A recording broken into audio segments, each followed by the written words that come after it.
সেচ পাম্পে বিদ্যুৎ পেতে কৃষকের ভোগান্তি, চিন্তিত কৃষক, ফসলের অগণিত ক্ষতি। ঘটনাটি বগুড়ার শিবগঞ্জ সদর ইউনিয়নের আলাদিপুর গ্রামে। আদালতের রায় থাকলেও বিদ্যুৎ সংযোগ দিতে অনীহা মোকামতলা পল্লী বিদ্যুতের ডিজেম। প্রান্তিক কৃষকদের মুখেই শোনেন তাদের বিভিন্ন হয়রানির শিকারের ঘটনা সহ ক্ষতির কথা। মানে এখানে যে মোটরের আয়তা যেগুলো জমি আছে পানি শেষে সবগুলা এই পানির জন্য ফসল নষ্ট হয়ে যায়। আপনার নাম কি? মোকাব্বর। আপনি কি আবাদ করেন এখানে? সবই আবাদ হয়, বুঝছেন? তাহলে আপনারা এখন চাচ্ছেন কি? এখন পানি পেঁয়াজ টেজ আছে, আলু টালু করা হচ্ছে। এখন এখানে চাচ্ছেন কি বিদ্যুতের সংযোগ? বিদ্যুতের সংযোগ। কি ফসল এখানে আপনারা বেশি আবাদ করেন? আমরা আলুবাদ করি, পেঁয়াজ টেজ, তারপরে আপনি ধান, কপি। তাতে আপনাদের সব সময় পানির প্রয়োজন পড়ে? পানির প্রয়োজন আমাদের, মানে বছরে সব সময়ই? বছরে সব সময়। কতগুলো জমি আপনাদের এই শ্যালোর স্কিমত? আমি তো 80-90 এরকম। কতদিন হলে এটা বন্ধ আছে?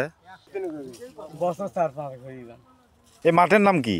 এই মাঠের নাম হলো মনে করেন পূর্ব জাঙ্গিরাবাস ইউনিয়ন। শিবগঞ্জ। কে আপনাদের এই শ্যালোর বিরোধিতা করতেছে? ওই এই পাড়ার আলাদিপুরের হলো রজ্জব। আর হলো আর বউ ইলমিস নাম। আইনি ভাবে এখন কি হচ্ছে আপনাদের? আইনি ভাবে মনে করেন এখন ওই মানে কোর্টে কেস করছে। এই শ্যালো চালু করতে আপনাদের এখন কি সমস্যা হচ্ছে? এই চালু করতে আমাদের লাইন পাচ্ছি না। আমরা পল্লী বিদ্যুৎ অফিস থেকে লাইন দিচ্ছে না আমাদেরকে। লাইন কি আপনারা আবেদন করছিলেন? আবেদন করছে, আমাদের তো লাইন আছেই। আমাদের এই পাশের আলাদিপুর এরুলেপাড়ার একটা মহিলা আমাদের কাছে বিক্রি করছে। এই বিক্রির সুবাদে ইনি যায় পল্লী বিদ্যুৎ অফিসে অভিযোগ দিছে। অভিযোগ দেওয়ার কারণে আমাদের লাইন বিচ্ছিন্ন করছে। আমাদের যে লাইনের তার ছিল এই তার পর্যন্ত চুরি করে নিয়ে গেছে। এখন বর্তমান আপনার বিদ্যুতের কি সমস্যা?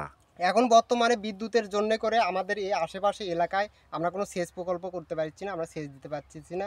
আমাদের খুব অসুবিধা হচ্ছে। আমরা তেলের পাম্প দিয়ে আমরা সেচ কার্য চালাতেছি। তাতে আপনাদের ফসলের উৎপাদনে ব্যাপক ক্ষতি হচ্ছে? ফসলের উৎপাদন খুবই ব্যাহত হচ্ছে। আমাদের উৎপাদন, অনেক ফসল মারা যাচ্ছে, অনেক ফসল সেচ দিতে পারছি না।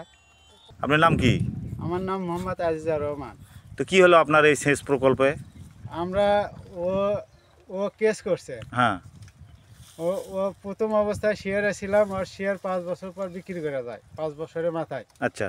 বিক্রি করার পরে আমরা 12 বছর ধরে চালানোর পরে ও হচ্ছে আবার এখন আদালতের কি রায় পাচ্ছেন আপনি? আদালতের রায় পাচ্ছি বিদ্যুৎ লাগানোর।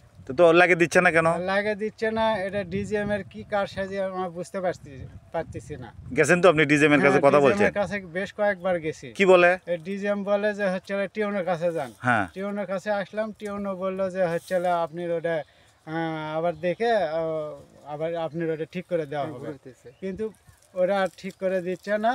এদিকে বিদ্যুতের লাইন আমরা শ্যালোতে সেচতেছি, শ্যালোতে সেচতে পানি সেচ দেওয়া যায় না। বহুত কৃষকের ফসল আদি নষ্ট হয়ে যায়, ঠিক মতো আবাদ হয় না। মেলা